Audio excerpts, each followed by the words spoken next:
جو طائع کا بیٹا ہوتا ہے وہ انس کے ساتھ لڑائی کرنے کے لیے پوری کوشش کرتا ہے اور اپنے دوستوں سے کہتا ہے کہ ہم انس کی آج یونی کے اندر جائیں گے اور وہاں جا کر اسے مار پیٹ کر کے آئیں گے، مگر اس کے دوست نہیں مانتے۔ وہ کہتے ہیں کہ پہلے ہمیں اس لڑکی کو انسا کو رستے سے ہٹانا ہوگا، کیونکہ جب تک ہم اسے نہیں ہٹائیں گے ہمارے لیے نئی مشکلات کا سامنا کرنا ہوگا۔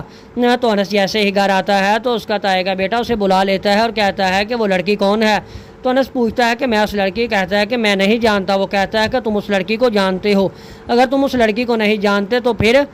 تم ہمارے ساتھ ایسا کیوں کر رہے ہو؟ تم اس لڑکی ہی کی وجہ سے آج ہمیں اس دن جیل سے بھاگ آئے اور مجھے اس رات جیل کے اندر رہنا پڑا۔ دوسری طرف یہ جو ساری باتیں ہوتی ہیں انس کی پھپھو سن لیتی ہے اور انس آ کر ساری بات اپنی پھپھو کو بتا دیتا ہے اور اس کی پھپھو گھر کے اندر جھگڑا کرنا شروع کر دیتی ہے اور کہتی ہے کہ تم میرے بیٹے انس کے ساتھ ایسا ہرگز نہیں کر سکتے، یہ نہ ہو کہ اسے میں کہیں دبئی ہی لے جاؤں، ٹھیک ہے نا؟ اگر بابا کو سنبھالنا ہے تو یہ بھائی جان آپ کی ذمہ داری ہے، انس کی نہیں، اور آپ کے بچوں کا بھی ان پر پورا حق ہے۔ ان کی جائیداد تو ساری آپ نے رکھ لی اور اب انس کو دینے کے لیے آپ کے پاس کوئی پیسے بھی نہیں ہیں، اور انس نے یہ جو وردی پہنی ہوئی ہے اس کا کیا؟